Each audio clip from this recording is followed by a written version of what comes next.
Halo Sobat Ngomin, apa kabar? Kembali berjumpa dengan Ngomin. Oke, kita bahas. Tapi sebelum itu, biasanya sebelum bahas Inter, bahas Serie A dikit. Nah, sekarang agak jauh nih. Kita bahas Liga Prancis dikit. Karena ini ada kaitannya. Kemungkinan kita akan ketemu PSG. Kita akan bahas PSG. Kawan-kawan pasti sudah tahu ya, Luis Enrique akan menjadi pelatih PSG.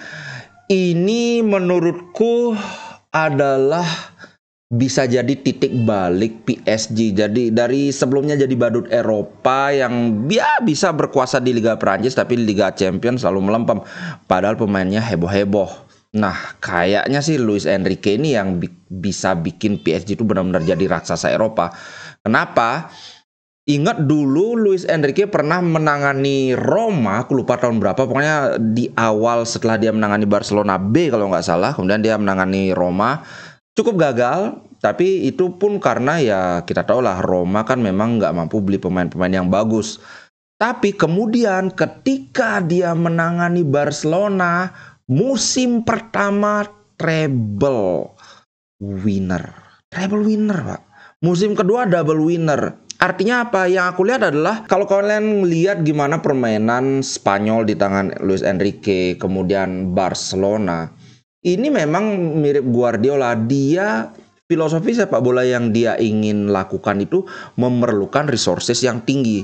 Ya cocok dengan PSG, dia perlu pemain yang skillful, yang punya teknik tinggi. Nah ini kalau Guardiola juga dikasih ngelatih Roma saat dilatih Luis Enrique, aku yakin Guardiola juga bakalan gagal.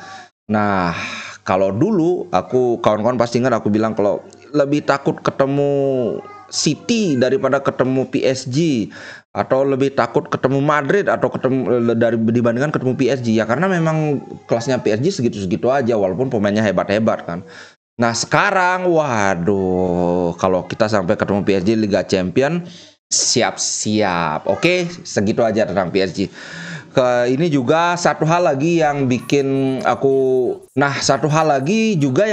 agak ketar-ketir dengan PSG adalah pernyataan klub setelah Messi meninggalkan PSG, setelah dramanya Mbappe. Presiden klub si Nasser El-Khelaifi, dia bilang sebelum latihan itu, tidak ada yang lebih besar dari klub, bahkan saya sendiri. Jadi kalian dibayar mahal, kalian punya fasilitas yang terbaik di dunia, tidak ada alasan untuk tidak perform. Bukan rahasia lagi, PSG sangat mendambakan trofi Liga Champions.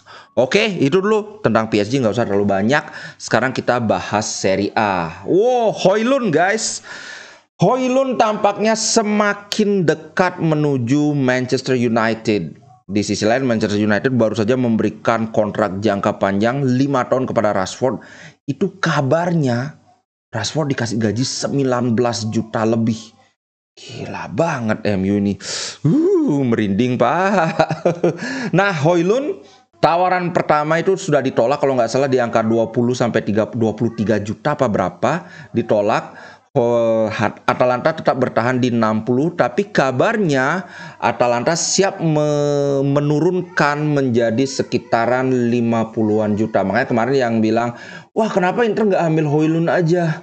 Ya aku juga pingin, tapi duitnya segitu nggak mungkin mampu Inter Milan.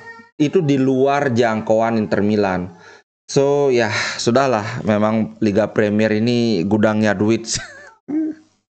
Anyway, Sensi barusan di grup ada yang ngomong, wah Sensi udah balik, udah ngegol lagi lawan Lugano. Sensi ngegol lewat tendangan bebas. Wah semoga nggak dipinjamkan lagi, semoga nggak dijual. Tapi akhirnya Inter membulatkan tekad, musim ini Sensi akan dijual. Dia sudah masuk daftar jual karena masih dianggap belum layak lah. Gajinya lumayan gede, kemudian Monza saja tidak mau mempermanenkan Sensi, apalagi Inter.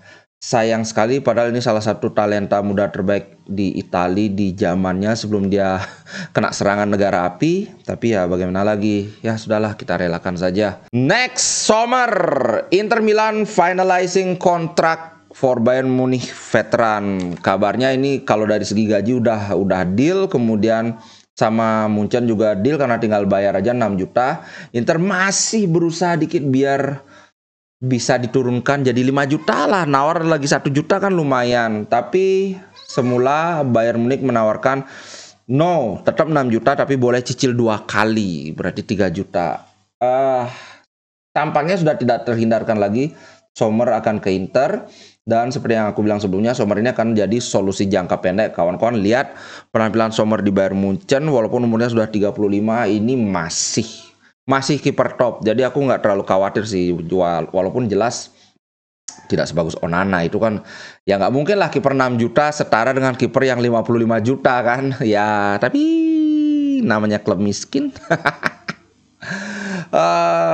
Sommer ini menurutku ada kaitannya dengan kenapa Inter lebih mengincar Balogun dibandingkan yang lain-lain. Karena Sommer tidak sebagus Onana dalam memberikan umpan jauh ke depan. Nah, Balogun adalah tipe striker yang punya kecepatan.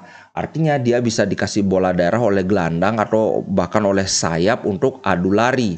Ini sangat bagus dalam menghadapi tim yang melakukan low block, high block gitu loh, yang garis pertahanannya tinggi. Apalagi tim kayak Liverpool yang sudah garis pertahanannya tinggi, pressingnya juga tinggi. Jadi sekali bola itu lepas, dikasih umpan terobosan ke depan, wah sangat berbahaya karena dia punya kecepatan, dia punya kontrol bola yang sangat bagus, finishingnya juga oke, walaupun mungkin belum sebagus Lukaku sih, jelas itu. Lukaku 30 tahun aja harganya 40, Balogun 21 tahun 40 kan. Sementara itu kembali ke Trubin. Inter sudah aman akan mendapatkan Sommer. Trubin, si Shakhtar Donetsk akhirnya mengalah dari semula 30 juta. Mereka menurunkan jadi 20. Menurunkan lagi jadi 18, tapi Marotta masih bertahan di angka 12 juta karena penawaran resmi dari Inter itu angkanya 12 juta. Kayaknya sih nanti dealnya itu sekitaran 15, mungkin 15 juta tambah add-ons berapa gitu. Yang jelas Inter masih sangat Inter masih mengharapkan Trubin bisa join di musim ini. Karena kan kawan-kawan pasti tahu kan, Trubin itu tinggal 1 kontrak lagi. Shakhtar Donetsk tidak ada pilihan lain selain ngejual Trubin saat ini juga. Dalam situasi ini Inter sangat diuntungkan karena Trubin sudah bilang yes ke Inter dengan gaji 2,5 juta. Kemudian peminat lain juga relatif nggak ada dari klub besar.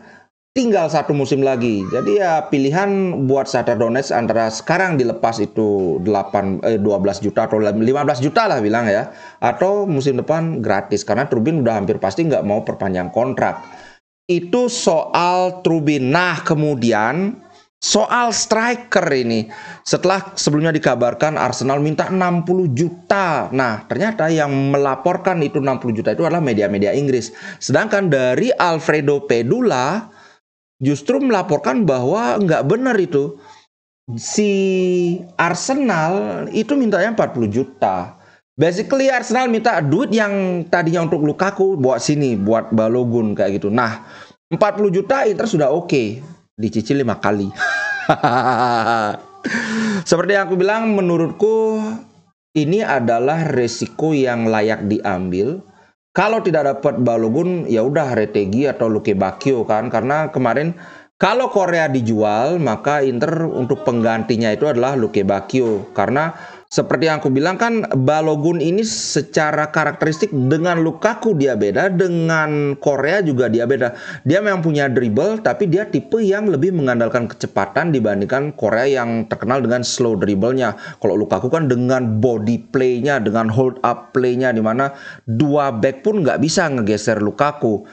Kita lihat saja bagaimana, karena di sisi lain, salah satu yang bisa dijadikan bargaining chip oleh Inter adalah pembicaraan dengan agennya Morata berjalan bagus. Agennya Morata bilang it went well, jadi berjalan dengan baik. Cuman masalahnya dengan Atletico Madrid. Bukan Real Madrid, Atletico Madrid itu tetap ngotot di angka 21 juta. Sedangkan Inter maunya 15 juta. Karena 15 juta ini pun sudah di atas dari yang diklaim oleh agennya Morata bahwa ada release clause itu sebesar 10-11 juta. Aku belum tahu gimana detailnya tentang sengketa release clause ini. Yang jelas Inter sudah nawar 15. Cuman Morata ini masalahnya adalah dia mahal digaji. Kalau Balogun dia sudah oke mau pindah ke Inter dengan gaji 3,5 juta. Itu untuk kontrak 5 tahun. Tapi Morata itu 5 juta. Wih, 5 juta. Dan itu kabarnya kontraknya 3 tahun dengan opsi perpanjangan 1 tahun lagi. Berarti kan 4 musim. 5 kali 4 itu sudah 20. Kalau Inter bayar 20 berarti total 20 juta juga. Sementara umurnya Morata itu udah 30. Di akhir kontrak sudah 34. Apa masih bisa dijual 5 juta atau 10 juta aja udah syukur kan. Nah, inilah menurutku yang sepertinya Inter masih akan lebih nge-push untuk dapetin Balogun dibandingkan Morata. Kalau kayaknya Morata ini buat kayak ngancem aja, ya udah kalau kamu nggak mau kasih Balogun aku ambil Morata aja. Kayak gitu kan. Kita lihat saja nanti gimana. Semoga kita dapat salah satu antara Balogun atau Morata, karena kita perlu 3 striker top tier. Habis itu barulah terserah yang 2 ini mau siapapun masuk, yang penting ada. Itu aja guys untuk konten kali ini. Sampai jumpa di konten berikutnya. Aku sedang mempertimbangkan mungkin nanti malam live atau mungkin besok. Anyway, gimana keputusan akhirnya nanti sore aku kabar ya. Kalau misalnya live ya seperti biasa aku akan pasang notifikasi. Oke, ciao guys. Terima kasih buat yang sudah support. Ciao. Inter Milan di dadaku, biru hitam warna darahku. Label winnernya Itali tidak pernah degradasi. Inter Milan kebanggaanku.